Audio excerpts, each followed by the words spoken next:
Hi guys, welcome to another episode of the Fatherhood HQ. Today I'm going to be talking with my brother Tim.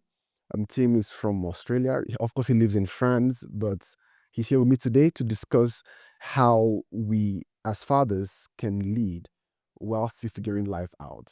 Right? So Tim, welcome to the show. Hey, thanks so much for having me. Calvin, Yeah, it's a privilege. I'm glad you can make it. So before we started rolling, we are just talking about life generally. How long have you been in France for? Yeah, so France, we've been on and off for about 2 years. So we were in Paris. We were working with an organization called YWAM. I almost said the French version, but it's called YWAM. And we did our DTS, which is a discipleship program that they run for 6 months. Me and my wife did that in Paris. Then we felt God calling us to stay in France, actually in Marseille. So Paris is kind of in the north of France. Marseille's right down the bottom, actually. Ah, Yep. got it. And what brought you to Italy? Yeah, that's a good question. I didn't think I'd be speaking on a podcast in Italy, in Rome, but here we are. Yeah, we are now helping with a DTS, which is a Sorry, disciple. say that again. We're helping with a DTS, Okay. so discipleship training school. I'm actually staff, and my family is partnering with me and coming with me. So the way that it functions is you do 3 months like school based with the students in Marseille. Then you have 3 months doing missions to different countries. So we went to Istanbul first in Turkey, then Thessaloniki in Greece, and then we've decided to spend a month in Rome. So it's kind of the last part of our trip, but that's why we're here, just speaking to people about Jesus and yeah, really enjoying our time here. Actually, it's been awesome. Great. A bit hot Great. though. Oh yes, it is. It is toasty in Italy this time of the year. Yeah. But I'm sure if you ever visit Italy between April and June, you'd love it. Yes. You'd Okay. love it. That's good to know. Right. So about fatherhood. Uh-huh. So tell me about your journey as a father. Yeah, we've had a bit of a journey. I mean, fatherhood at the start, I've loved it. I think it starts for me when I was growing up because I just really loved my dad, and he's still an amazing man. But especially as a child, I just really fell in love with my dad. Like I just thought he was the coolest. You know, the kids at school, and they're like, "My dad's the best. My dad's the best." My dad was the best. I mean, Yeah. of course. He was the strongest, the fastest. No, I just really loved my dad, and as I grew up, I just continued to love him, and so I think and our family actually as the extended family. So as a result, I just really had this desire to be a father, and so yeah, when me and my wife got married, it wasn't the first thing on our mind, but it was something we talked about, and we actually had a bit of a journey. We can go into it soon, I'm sure, but we had two miscarriages actually to start our journey. So thinking, well, I was a dad for a bit, but then that kind of getting taken away from you, and then it gets taken away from you again, and then you start to think, will I ever actually be a dad? Hmm. Because I wanted the same situation with me and my dad. I just really wanted that. And then, after you've had two in a row, the doctors start saying like, "Hey, if you have a third one, then maybe we'll have to look at alternatives." Or, so it was a little bit nerve-wracking for a bit. And then long story short, we conceived a third time, and we now have Finley, who's 8.5 months at the moment, and he's a beautiful boy, full of energy. I think he's kind of like me. He can't sit still. But he looks like his mum, so he's got a really cute personality. And now I'm a father, which is just a surreal experience. Still kind of figuring it out. Yep. Yep.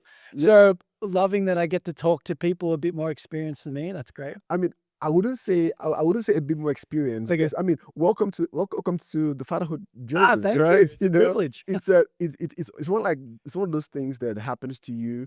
You know it's coming. Yeah. You think you're ready for it. Yeah. As soon as it hits you, Yeah, that's true. you realize that, okay, I think this might be something I have to That's learn true. about. So, but essentially, like you said, most fathers that I know really, really love being fathers. Right? It's not even an argument. No, People really love being fathers. I agree. And it's not just for the glitz and glamour of it. I mean, changing diapers is fun, right? It stings, but it's fun. Having to sit around with your kids and just try to guess what is making him or her cry, Yeah, figuring it out, the late night, we might sound like we're complaining, but I'm pretty sure most fathers like myself really yeah. enjoy being fathers. Yeah, I agree. But it is also not the most glamorous job because it doesn't come with a manual. Uh-huh. I And, agree, yeah. so how have you been learning on the job? Yeah, that's a good question. And I can really relate to thinking that I'm gonna be fine. And I mean, I am fine, but thinking that, it'll be okay, like, listen to a couple of podcasts, read a little bit of a book, tried to ask a few questions. I thought, "Oh, I'll be fine." But I think the thing I've learnt is that it's just so different.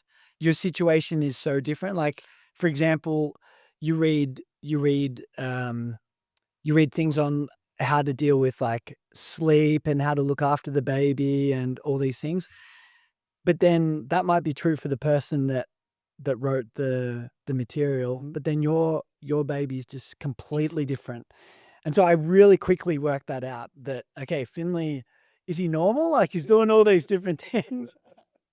No, but it's just because God's created it like that, like, kids are different, and so I've really enjoyed adapting to and being spontaneous, like, as Finley grows, as me and my wife, Ali, get better at, communicating and figuring out a bit of a routine, those types of things. I've just enjoyed the on the go learning. I'm certainly not perfect at it, but I've learned to be really, I think spontaneous is the best word. Like, Mhm. if something happens, You react to it. yeah, just react, and that's actually okay. I think maybe I thought, "Oh, you've gotta have a plan." I'm not sure, like, what was your experience? Did you have a set plan straight away or Well, I didn't have a plan. So what happened was, so we got married in 2019. Okay. And then we weren't planning to have kids immediately. We just wanted to just be in love, Uh-huh, learn about ourselves, uh-huh. and then somewhere about 6 months in, we're like, okay, let's start trying. Okay. And then we tried for a couple of months, and then on the eve of 2019 into 2020, Uh-huh. she whispered in my ears, "I'm pregnant." Whoa, And awesome. and then how we do it in Nigeria is we have this crossover service. Uh-huh, So we're in church for a Tarry night, praying and worshiping God, thanking Him for the previous year, and then praying for a more uh-huh, prosperous new year. So as soon as we get to the stroke of midnight, uh-huh. there's jubilation, there's fireworks Okay. and stuff. So in the burst of that excitement, she just told me, "Baby, I'm pregnant." Whoa. So I got into the new year Uh-huh. thinking, okay, goal number one, prepare for to be a dad. Yeah. So it really came it came as an excitement. Of course, we've had a couple of challenges Uh-huh. in along the way, but when she finally came through, my life changed. Yeah. I mean, I'm not proud to say this, but I used to drive carelessly, Uh-huh. but I found out as soon as True. my baby came through, I realized my driving changed, Yeah. my spending changed, Yes. my priorities of how I spoke changed. Uh-huh. I was it became like, snap, I'm someone's father. Yeah. So I have to be held to a higher standard Yeah. now. So it changed my life, but also it became a little more complicated when we had to move abroad. Uh-huh. Because you see, if you're raising a family in an African context, you've got support systems, you've got friends, you've got families, you've got church members to rally around to make sure your life That's is right, yeah. easy. Yep. But when we moved abroad, we disconnected from that support system. So we Yeah. had to learn afresh. We had to, so it became a bit of a challenge. Yeah. A new country, new weather, Yeah. new systems, new tax systems, new new everything. Yeah, that's So right. it really took us a couple of years to settle in. But like you said, we learned on the job. Yeah. We still drop the ball every so often, and then which is, yeah, I'm being real Yeah, yeah, because it's true. it is important to say this because most fathers don't give themselves as much credit as they Agree. ought to because they feel like, oh, am I doing enough? Yeah. Am I doing this properly? Yeah. But I feel like you are. Mm. You Mhm. are. You just don't see the reward just yet. Yeah, that's so true. Yeah, I mean, for me, fatherhood changed my life. It Mm. saved my marriage as well. Okay. Yeah, because when you start having to exercise extreme patience with dealing with a toddler, Uh-huh. having to deal with an adult, which Uh-huh. is your wife, now becomes like a piece of cake. Yeah, That that's you're right. able to like. Yeah, So yeah. if I can be patient with a toddler, Yeah. I'm sure I can deal with it. Yeah. It did it a lot for me. Yeah, that's right, because you can't necessarily reason with a toddler. And Like, I mean, you can reason with your wife, well, at least you can try. I can try, and me and my wife have gotten better, I think, at communication. At the start of our marriage, we thought we were good, but then we realized, nah. no, we're not actually. We need to work on this a little bit. Then we got a bit better, but then with the toddler, it's so true. Like an infant, for example, in my case, Finley, when I try to reason with him, because sometimes I feel like it's the only thing I've got is to try and talk to him, but it just doesn't work because obviously they're a child, they're still figuring it out. And yeah, that's right. If you can have the patience to deal with something like that, it really helps with your ability to not be affected by all the external feelings that come with not being able to communicate. It's true. Yeah. The patience you grow in. One of the things I also had when we first had a child was I was a member of this group. It's called Nursing Fathers. It's called, sorry, what was the first one? Nursing Fathers. Nursing fathers. Yes. Okay. So basically, what the group does is it's just a group of fathers. Yeah. We just talk about being parents, or being Uh, husbands, how we can do better yep. with our You family. all meet up in a group Yeah, or something, yeah. or No, it's just a WhatsApp group. okay, So okay. people, so let's say someone has a concern, like you guys right now. My daughter is getting too cranky. How do Okay. I deal with that? Yeah. You know, maybe someone on the group may have had that kind of experience Uh-huh. in the past and was able to solve it. Uh-huh. Or maybe you just need someplace to go vent. Yes. Sometimes what we need isn't necessarily counsel or someone come and True. say, okay, do this, do that. But sometimes all you just need is just someone that says, I see you, Yeah, yeah. you're not alone. Yes. That There's no- happened to me, or yeah, something like Exactly. that. So to the crux of our conversation today, which is figuring out your life on the one hand, like in your instance, you're a missionary, Yes. you're a divine yard, and then but at the same time, you also have this new thing, Yes. fatherhood. Yes. And then it is a precious little thing that he's living, he's dying, he's eating, his Yeah. safety, well-being all depends on you. Yeah, that's right. And then so you now have to constantly decide, how do I balance between figuring out my life, trying to be a good provider, Uh-huh. but also being a present father. Yes. So how has that been for you?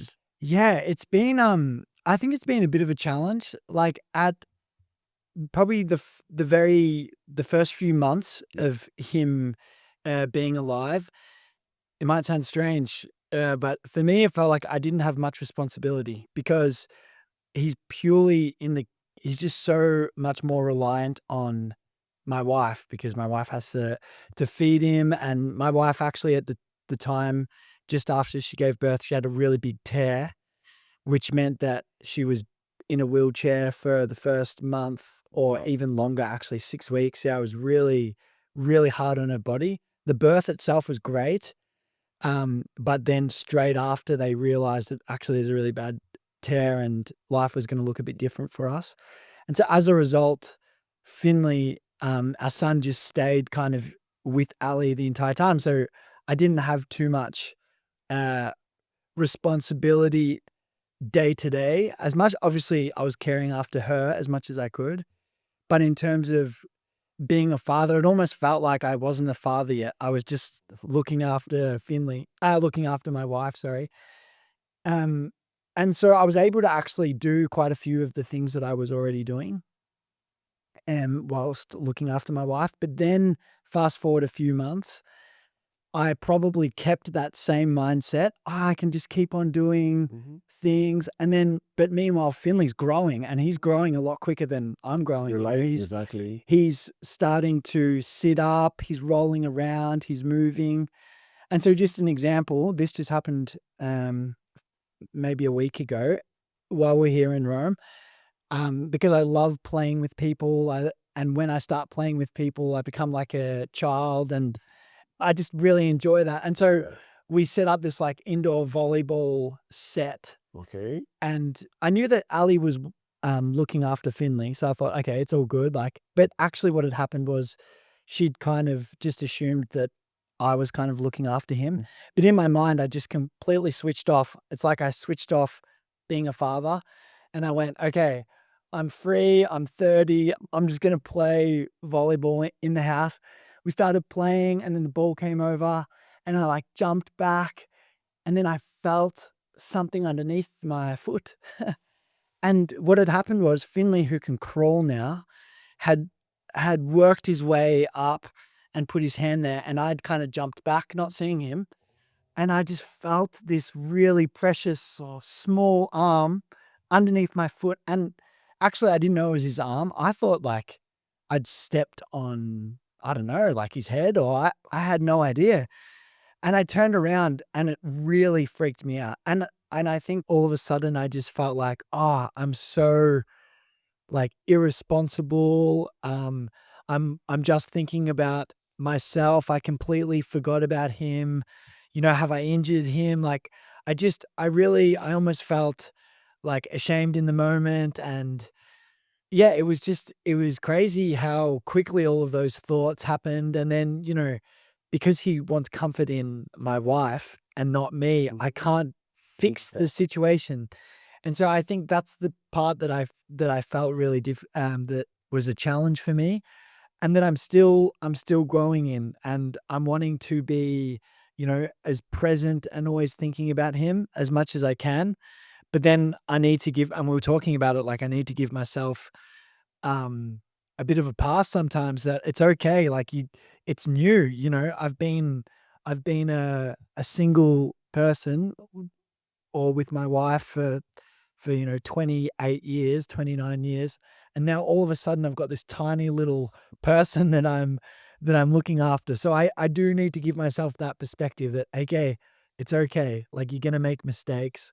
But it was scary because I really thought that I'd hurt him, and I would have felt really bad if I'd broken Right. his arm or something. Yeah. I mean, when you're dating, when you and your partner are dating, you guys kind of get the sense, okay, we like ourselves enough to get married. Yeah. And then for some or for most people, you'd have a premarital counseling class where you get to get an idea of what marriage feels like, Mhm. finances, Mhm. intimacy, communication, Mhm. stuff like that. So you Yeah. kind of have like a runway, Preparation. yes, preparation, Yep. if you like, to smooth your way into Yeah. marriage. But parenthood is kind of like, especially for fathers, it's a little different because even though you know your wife is pregnant, the reality doesn't hit you until you physically see the child. Yeah, that's right. Your wife, on the other hand, because she's carrying the baby, she's got 9 months of bodily preparation, 9 months of mental preparation. So you should give yourself grace because it takes a minute to really get into the flow of things. Yes, I Like agree. like in my own instance, it changed how I drove, it changed how I Yeah. spoke, it changed my relationship with money. Uh-huh. I was a lot more frugal and prudent in my finances Uh-huh. because I realized that, oh, listen, this little precious thing Uh-huh. depends on me for sustenance, Yes. for protection, for Uh-huh. care. So I couldn't spend carelessly as I did in the Uh-huh. past. So give yourself grace. Yeah. You will keep making mistakes. Yeah. Good to Every, know. I'm being real. Ah, that's good. Even veteran fathers drop the ball every Yeah. so often. Yep. So allowing yourself the latitude to feel like, okay, listen, I acknowledge my shortcomings, but I'm also going to acknowledge Yes. my presence, my wins. That Yes. I'm a present father, I am a careful father. Yes. I love my son. Yes. So that's a good thing to do. So what happens on the podcast is every previous guest gets the chance to ask the next guest a question. Okay. So on the last episode, our guest Nick had a question from Lauren, Okay. right? And then Nick has a question for you. Okay. Look after me, Nick. Yes. So he said the question, and I'm going to read it for you. He Okay. said, "Hey Calvin, sorry I was away from my phone for a moment. The question I have for the next father is, with the responsibilities we have as husbands, fathers, amongst other roles we play, how do we balance those with our need for fellowship with other men? And how often should we feed spiritually, physically, intellectually by the presence of other Christ following men?" Mm.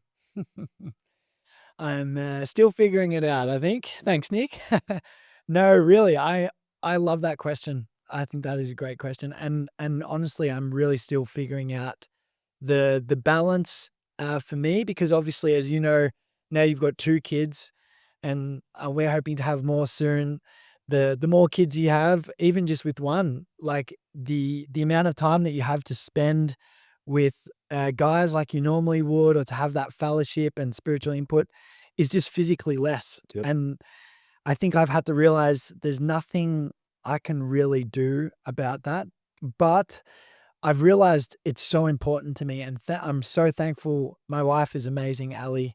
Shout out if Ali's listening to this because she really is amazing. And we got to talk about it, and she really identified, probably more than I did actually, how much I need it. Like I'm a different person, not a different person, but when I've had time to like kick a ball around, or I love running, for example, and rock climbing, when I get to do those things, um, it actually just helps me think clearly. I often combine those times with spending time with quality guys where naturally we talk about things. You know, guys rarely would go out for a coffee, and maybe they do, but talk about heart to heart. It actually happens when you're hiking or when you're doing physical things. So I've realized how important that is for me, and Ali has been able to give me freedom to continue doing that because she knows how important it is for me.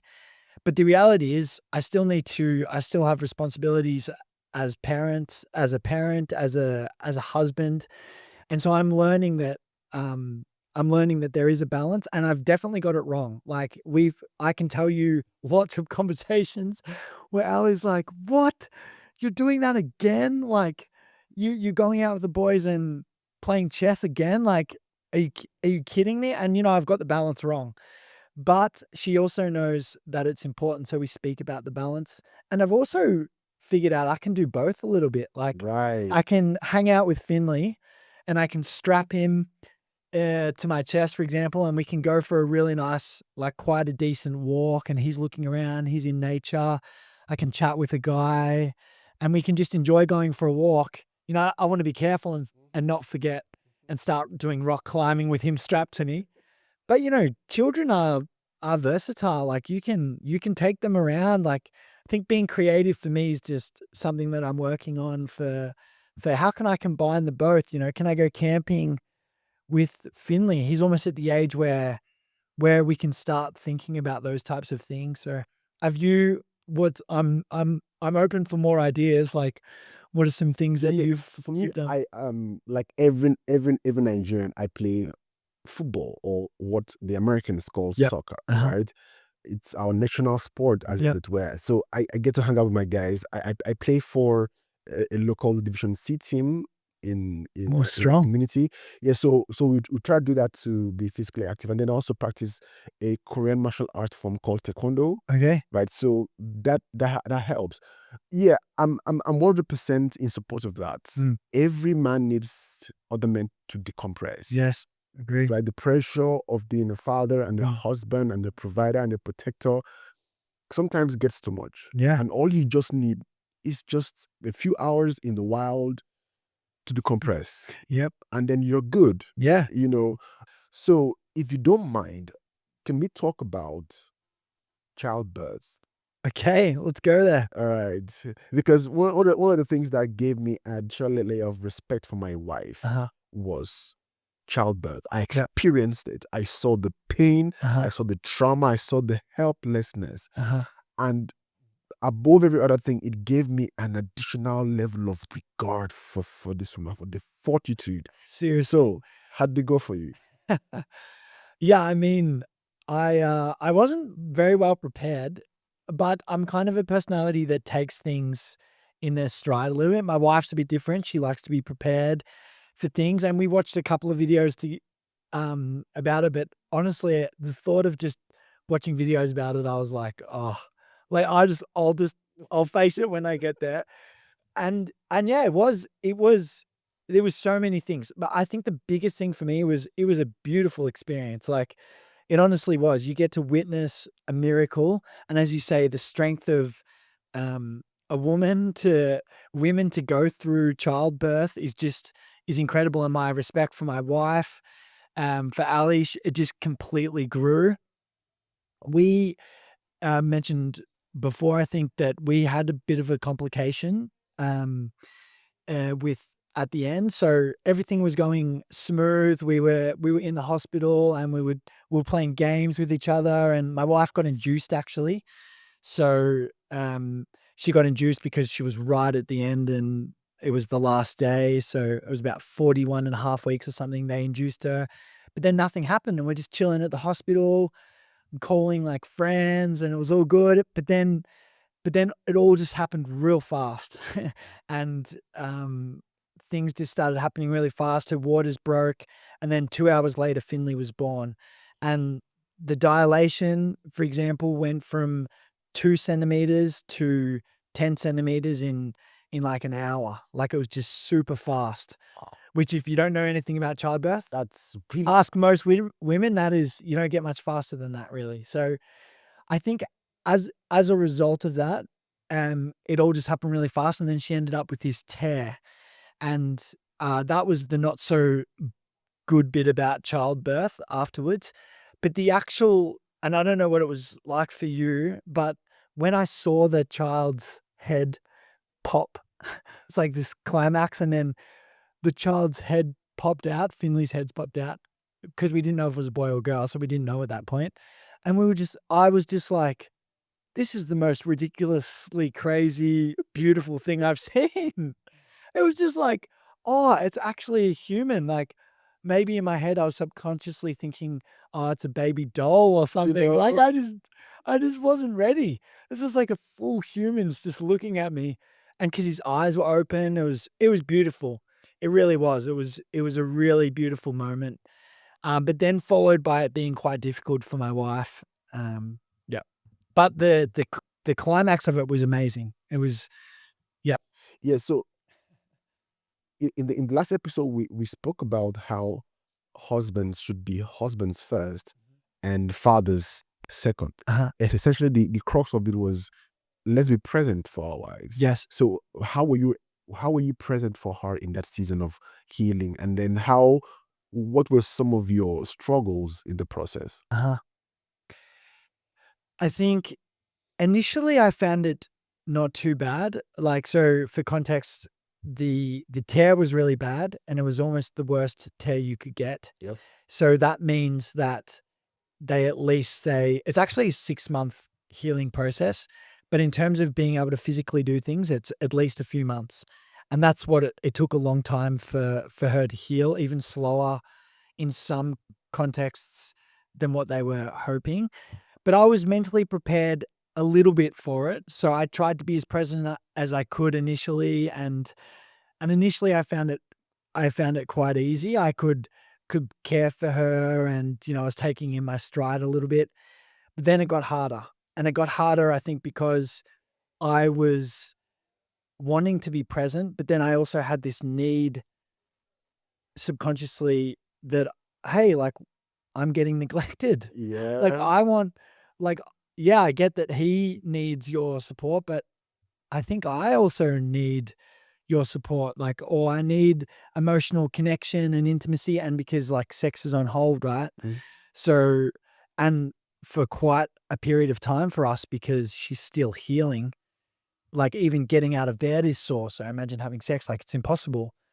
And so subconsciously, yeah, maybe I think I became a bit less present because I was struggling a little bit with, like, my own emotional needs, and so I think the first month was good, then the second if I was to rate it, the second and the third and the fourth month, I probably wasn't that great at being there for her as best as I could because I was struggling with my own needs, I think, which sounds like terribly selfish, but it was there. That's what was happening for me. I mean, I understand the context where people would think it is selfish, Mm.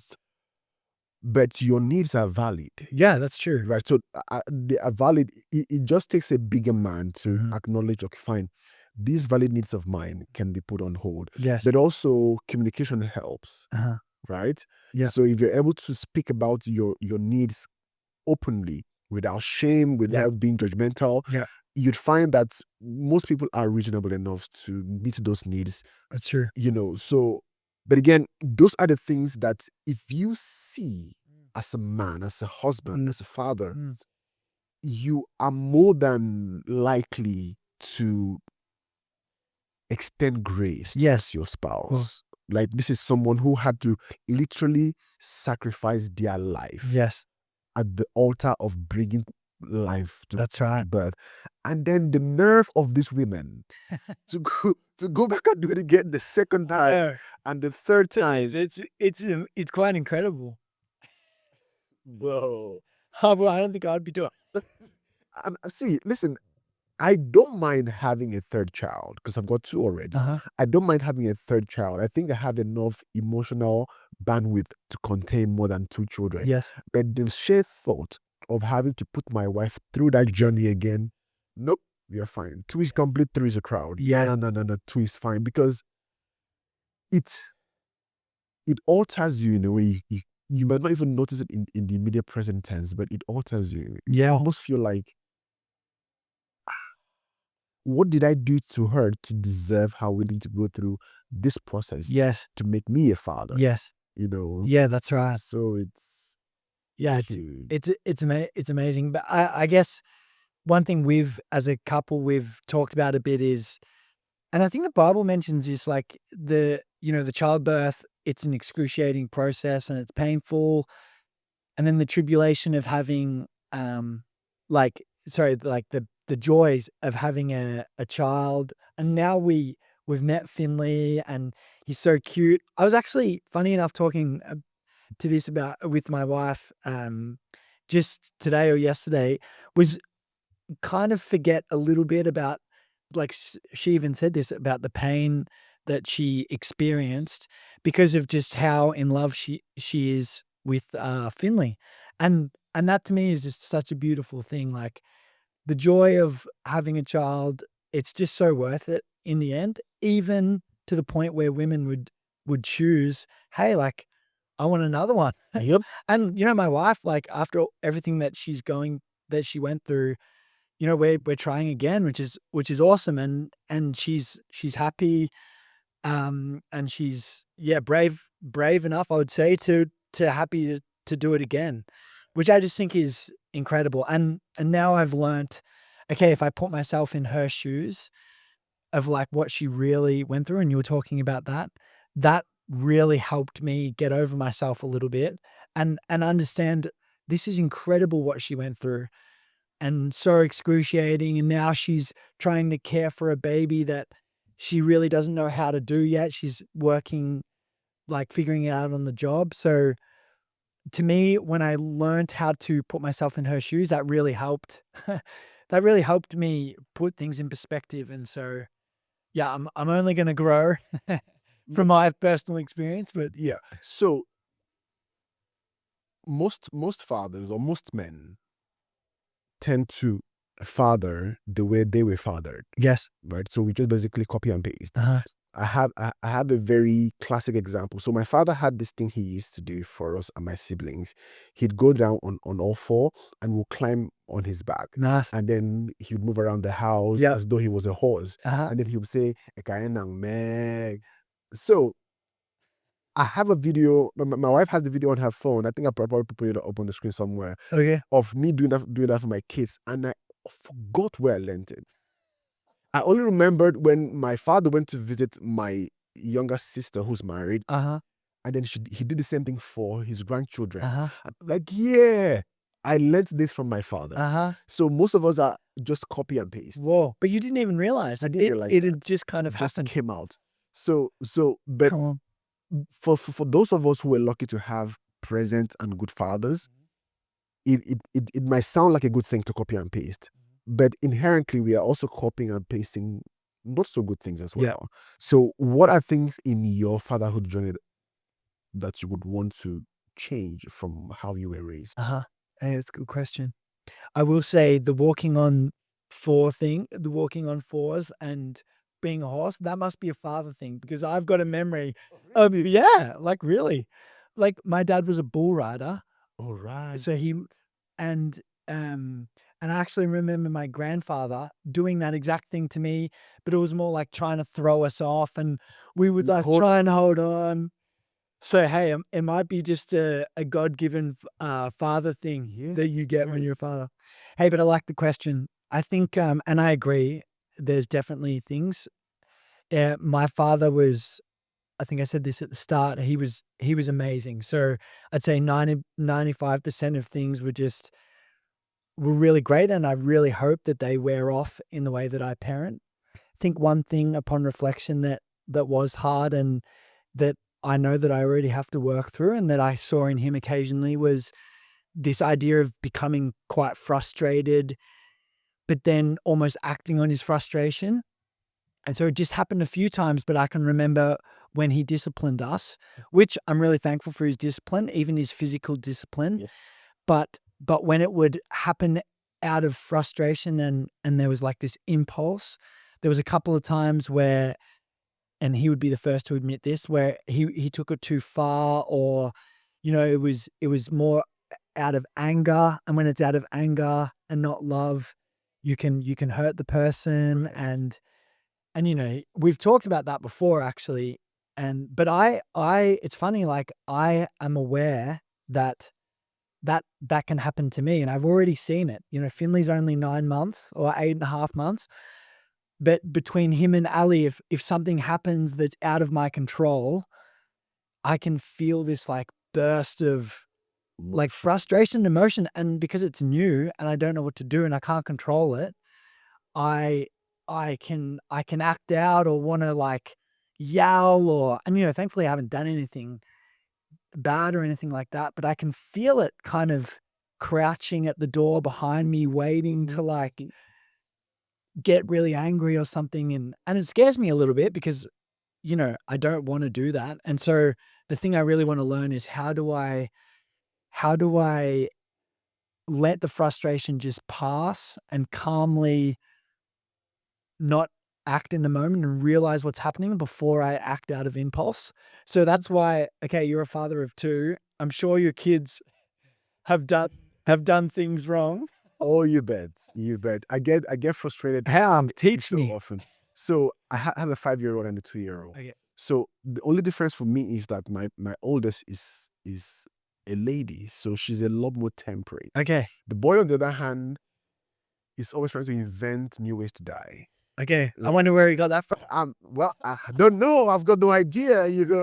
So, but Zayn is getting to the naughty ages, Uh-huh. and then she's now a bit more conversational, so you can Okay. actually have a conversation with her about her behavior. Like reason almost. Yes, Yeah. Okay. yes, but that does not stop you from losing your temper every so often, because Yeah. sometimes you're like, listen, I've told you this can hurt you, Yes. and you're hell bent on finding out for yourself. Yep. Now, what happens now is when you now get hurt, I am going to have to be involved in your healing. I'm going to have to take you to the hospital. Mhm. I have to be there with you while you Mhm. heal through the injury you got while disobeying me. Yes. Right? So, Not listening to my wisdom. exactly. Almost like me and you, not listening to God. So, when I was growing up, because I'm 37, Uh-huh. yeah, and then it was legally allowed for kids to be smart, Uh-huh. right? Smart's real good. Yeah. Yeah. There's a scripture that says, spare the rod, spoil the child. Uh-huh. My father said, say no more. My father took it personal. He went to town, right? But he didn't abuse me. Uh-huh. I will feel like he had a Yeah. measure of temperance in Yes. that, you know. So I smack my daughter every so often, Uh-huh. right? Not abusively, Uh-huh. but just to give her a sense that actions have consequences. Yes. So if daddy says, don't leave the fridge open or don't eat chocolate when you've not asked mommy. Yes. You understand that those, if I Yes. disobey daddy, Yeah. there is a consequence. Um, But I also try to be a gentle parent when the occasion arises. Yes. I call her out, listen, let's talk. What Yes. you did was not proper. Yeah. Would you like it if someone did it to you? Uh-huh. If she fought with it, Yeah, let's you treat her like an adult, right? exactly, because even though she cannot comprehend or respond like an adult, Uh-huh. I actually want her to have that memory that my dad Yes. did not resort to physical discipline all Yes. the time. There were Yes. moments where he spoke to me, and it just makes her a lot more emotionally intelligent as she grows, Uh-huh. So, And I would say, like, the difference between, because this is what I experienced from my dad, experiencing discipline out of anger and discipline out of, like love is a completely different thing. I believe a child can 100% tell the difference. They might not be able to articulate it, yep. but I can remember when my dad, and most of the time, completely out of love. And so it teaches me reverence and authority in a really healthy way. And so that's beautiful with your daughter because you treat her like an adult. She experiences your love and therefore she gets taught reverence and authority, which is really healthy, right? Yeah, because there are too many badly behaved kids out there. Uh-huh. And you could see clearly these kids had no boundaries at home. Yeah. And then the home is the first crucible on which kids are supposed to learn boundaries. Uh-huh. Learn, okay, this is permissible Yes. and this isn't. Yes. Society isn't going to treat your kids with kid gloves. Uh-huh. Society is very brutal. Yeah. They are going to be as aggressive on your kids as possible. Yeah. So it is important that you as parents raise them with very clearly defined boundaries. Yes. Yes, you can go so far, but no further. Yes. So I think in that regard, yeah, but also it also comes with a caveat, Uh-huh. because my wife wasn't raised that way. Okay. My wife was never struck, not once in her entire life. Whoa. And for some weird reason, she came out good.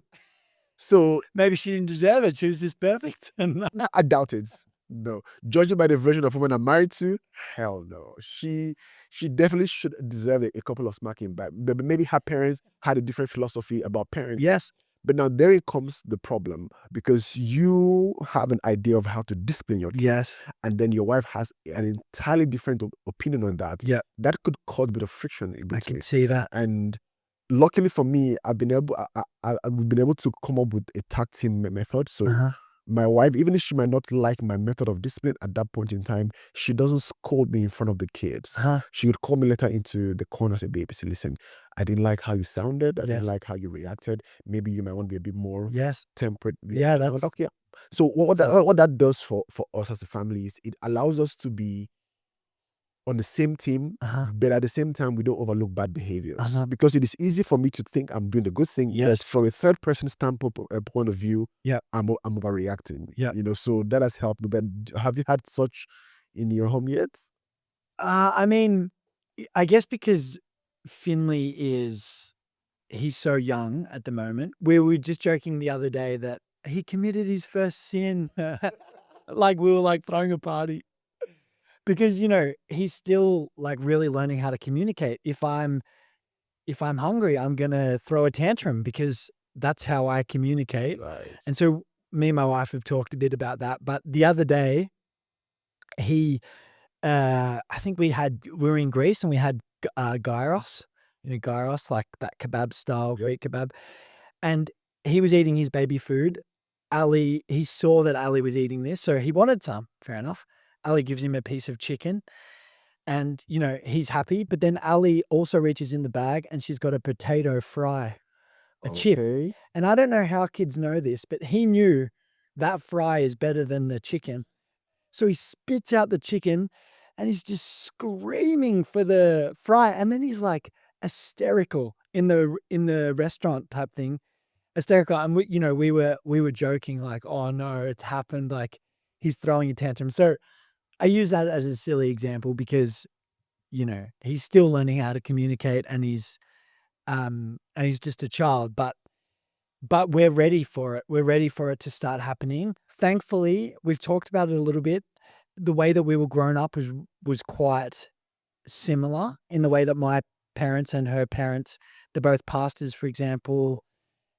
So there's a lot of similarities there, but I'm sure that there's going to be little things, and so that's why it's really helpful for me to hear, hey, like these things will happen, and there'll be differences on the way that you manage certain situations. So I love hearing those stories of differences because I Yeah, know that it's coming. yeah, it is coming, but then also because we live on the continent of Europe, so the laws are different as Uh well. huh. So you can get into real trouble Yep, by being very physical with your that's kids, true. and then rightly so, because I know of cases where parents have been very physically abusive, Uh huh. and then those adults take that same trauma into Yes. adulthood Yes. and just keep perpetuating the exact same cycle of trauma and Okay. abusing their It's family. just So, but as an African living in Europe, it's different because if I was an African living in Africa, there are things I would be allowed to do technically that yes. I'm not allowed to do here. So I have to be creative, Yes. and I'm happy so far so good. Yeah. We've been able to keep our head above Yeah, I'm that, glad. you know. So listen to. w- I'm very happy we had this conversation. Yeah, me too. Mm, Please, whenever you're back in Italy, Uh-huh. just give me a shout out. Let's go out and have a drink. Yes. Or possibly you can come back on the podcast. Yeah, Yes, I would love that. Yeah, thank you so much for having me on. I mean, it's just such a good idea to be continuing conversation around fatherhood, especially. I know for me, I'm just craving like conversations like this, and my encouragement to people is if you get the chance to listen to content like this or even just have conversations like this with other fathers, please do it because it can only be helpful. And so I'm really appreciative. I'm really thankful for this project and looking forward to watching some more and yeah, gaining wisdom. So thank you so much for having me. It was a real blessing. appreciate that. Thank you so Awesome. much. Thanks. All right. Thanks.